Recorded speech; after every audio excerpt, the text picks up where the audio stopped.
একটা বড় পাত্রের মধ্যে নিয়েছি হাফ বাটি পরিমাণ খেজুর গুড়ের পাটালি আর ওই একই পরিমাণ জল। চাইলে কিন্তু আপনারা এটা চিনি দিয়েও বানাতে পারেন, তবে যেহেতু এখন ফ্রেশ খেজুর গুড় পাওয়া যাচ্ছে তাই আমি খেজুর গুড় দিয়েই রসটা বানালাম। খেতে কিন্তু অসম্ভব ভালো হয়, এইভাবে একবার বানিয়ে দেখুন। গুড়টাকে প্রথমে জলের মধ্যে মেল্ট হতে সময় দিয়েছি, তারপর মেল্ট হয়ে যাওয়ার পর মিনিট 10 একটু ভালো করে ফুটিয়ে নিয়েছি। একটা হালকা চটচটে রস কিন্তু তৈরি হয়েছে। এই অবস্থায় গ্যাসের ফ্লেম অফ করে দিয়ে রসটাকে সরিয়ে রাখবো। এবার একটা কড়াই গরম করে নিয়ে নিয়েছি তার মধ্যে 1 চামচ পরিমাণ ঘি। ঘি মেল্ট হয়ে গেলে নিয়ে নিলাম 1 কাপ পরিমাণ সুজি। সুজিটাকেও মিডিয়াম টু হাই ফ্লেমে একটু হালকা করে ভেজে নেব। ভাজার সময় অবশ্যই খেয়াল রাখতে হবে কোনোভাবে যেন সুজির কালার না চেঞ্জ হয়ে যায়, তাহলে কিন্তু পিঠেগুলো ভালো হবে না। দেখুন সুজি কিন্তু আমার হালকা করে ভাজা হয়ে গেছে, এর থেকে বেশি আমি আর ভাজবো না। এবার এর মধ্যে আমি 2 কাপ পরিমাণ জল ব্যবহার করবো। তবে মিশিয়ে নেওয়ার পর সুজিটা কিন্তু একদম ডোয়ে পরিণত হয়ে গেছে আর কড়াই থেকেও কিন্তু ছেড়ে দিচ্ছে। এবার এই সময় আমি গ্যাসের ফ্লেমটা অফ করে দিয়েছি। অন্য একটা পাত্রে আমি এই সুজিটাকে তুলে নেব এবং অল্প একটু ঠান্ডা করে নেব। এভাবে বেশ কিছুক্ষণ সময় ধরে ঠিক যেরকম ভাবে ময়দা মাখতে হয় সেভাবেই আমি ডোটাকে মেখে নেব। দেখুন মাখতে মাখতে বেশ সুন্দর একটা মসৃণ ডো কিন্তু আমার তৈরি হয়ে গেছে। আমার হাতের মধ্যেও কিন্তু কোনো রকম ডোয়ের কোনো অংশ কিছুই লেগে নেই। একটা ঢাকা দিয়ে ডোটাকে একটু সাইডে সরিয়ে রাখবো। অপরদিকে এই পিঠের জন্য পুরটা আমি বানিয়ে নেব। তার জন্য একটা পাত্রের মধ্যে নিয়ে নিয়েছি বেশ খানিকটা জল ঝরানো ছানা।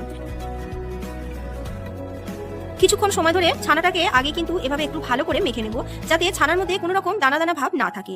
খুব ভালো মতো কিন্তু অবশ্যই ছানাটাকে মেখে নিতে হবে, না হলে কিন্তু পিঠের মধ্যে থেকে পুর বেরিয়ে যাবে। ঠিক এইভাবে কিন্তু ছানাটাকে মেখে নিতে হবে। এবার এর মধ্যে দিয়ে দিলাম 1 চামচ পরিমাণ চিনি, 1 টেবিল চামচ পরিমাণ দিলাম মিল্ক পাউডার, আর দিলাম 1/4 চা চামচের একটু কম পরিমাণ জায়ফলের গুঁড়ো। এখানে কিন্তু আমি কোনো রকম এলাচের গুঁড়ো ব্যবহার করলাম না, আপনারা চাইলে অবশ্যই করতে পারেন।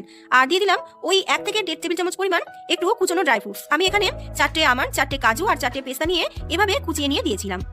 এই সমস্ত কিছু দিয়ে ছানাটাকে খুব ভালো করে মেখে নিলাম। পুর রেডি হয়ে গেল। এবার সুজির ওই যে মন্ড তৈরি করে রেখেছিলাম তার থেকে এভাবে ছোট ছোট করে লেচি কেটে নিয়েছি। একটা লেচি নিয়ে আমি দেখিয়ে দিচ্ছি, এভাবে খুব ভালো করে হাতের মধ্যে পাকিয়ে নিয়ে একটা বাটির শেপ দিয়ে নেব। ঠিক যেভাবে ভাপা পুলির জন্য আমরা পিঠে বানিয়ে থাকি ঠিক সেইভাবেই। এবার এর মধ্যে অল্প একটু ছানার পুর নিয়ে দিয়ে দিলাম। খুব বেশি পুর কিন্তু একেবারেই দেওয়া যাবে না, তাহলে কিন্তু পিঠে ভাজার সময় পুর সমস্ত ফেটে বেরিয়ে আসবে।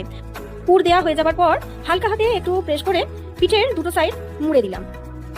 এবার একটা চামচের পিছন দিয়ে অল্প অল্প ছোট ছোট করে একটু দাগ দিয়ে হাত দিয়ে ডিজাইনটাকে ঠিক এইভাবে তৈরি করে নিলাম। দেখুন কত সুন্দর একটা পিঠে আমার গড়া হয়ে গেল। এই একইভাবে বাদবাকি পিঠেগুলো কিন্তু আমি গড়ে নিয়েছিলাম।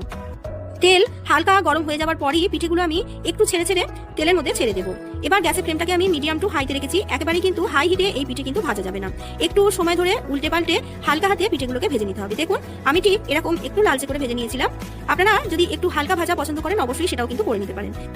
এভাবে একটা স্ট্রেনারের মধ্যে পিঠেগুলোকে নিয়ে তেলটা ঝরিয়ে নিয়ে আগে থেকে যে পাটালি গুড় দিয়ে রসটা বানিয়ে রেখেছিলাম 10 মিনিটের জন্য এভাবে একটু রসের মধ্যে ডুবিয়ে রেখেছিলাম। তারপরেই তৈরি হয়ে গেল একদম নলেন গুড়ের দারুণ সুস্বাদু সুজি দিয়ে বানানো মুগশলা পিঠে।